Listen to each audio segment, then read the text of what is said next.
4 करोड़ इंसानों का कातिल, मंगोलों का सरदार चंगेज खान, वो जंगजू जिसका खून आज भी 16 मिलियन इंसानों की रगों में दौड़ रहा है।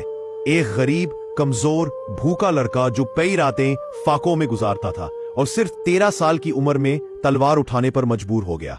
कहते हैं इंसान की पहली गलती पूरी जिंदगी का रास्ता बदल देती है। चंगेज खान ने भी वही गलती की। काबिल की तरह अपनी जिंदगी का पहला कत्ल अपने ही सगे भाई का किया। ये वो लड़का था जिसके पास 2 वक्त की रोटी तक नहीं थी, इतना बेबस कि जब दुश्मनों ने इसकी बीवी बोटे को अगवा किया वो तन्हा उसे वापस नहीं ला सका। अपने बाप के दोस्त पोगरिल खान से मदद मांगनी पड़ी, तब जाकर वो अपनी बीवी को वापस लाने में कामयाब हुआ। मगर किस्मत खामोशी से अपना खेल खेल रही थी। यही कमजोर, टूटा हुआ, भूखा लड़का आगे चलकर तारीख का सबसे बड़ा फातेह बनने वाला था। एक ऐसा फातेह जिसने इतनी जमीन फतह की जितनी सिकंदर आजम, हिटलर और नेपोलियन तीनों ने मिलकर भी नहीं की। और मौत के वक्त उसकी दौलत लगभग 120 ट्रिलियन डॉलर्स थी। ये कितनी दौलत है इसे समझने के लिए सिर्फ एक मिसाल ही काफी है।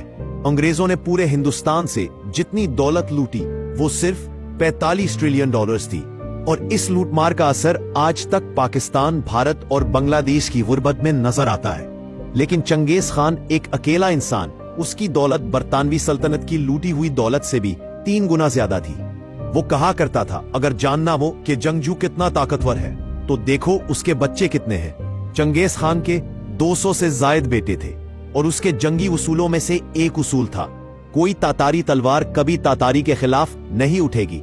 ये वो आदमी था जिसने भूख से जंग शुरू की और दुनिया का नक्शा बदल दिया। लेकिन कहानी यहां खत्म नहीं होती। अगर इसका पोता बरका खान अपने कजन हलाकू खान के सामने ना खड़ा होता, अगर तारीख में पहली बार तातारी तलवार तातारी के खिलाफ न उठती, तो शायद आज इस्लाम का नाम भी दुनिया के नक्शे पर बाकी न रहता।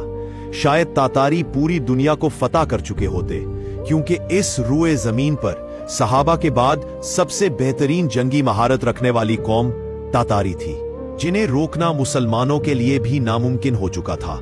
मगर अल्लाह ताला ने चूंकि इस्लाम को कयामत तक बाकी रखना है, तो जिन तातारियों से इस्लाम को खतरा था उन्हीं पर अल्लाह ने इस्लाम की दौलत नाजिल कर दी। तातारियों ने मुसलमानों को फतह किया था और फिर इस्लाम ने तातारियों को फतह कर लिया। अल्लाहु अकबर। तातारियों की तारीख कयामत तक। इस्लाम दुश्मनों के लिए एक ऐसा सबक है जो कभी मिट नहीं सकता।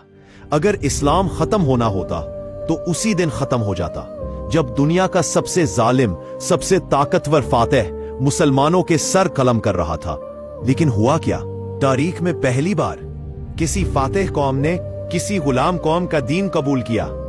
तातारियों ने मुसलमानों को फतह किया था, मगर आखिरकार इस्लाम ने तातारियों के दिल फतह कर लिए। अल्हम्दुलिल्लाह।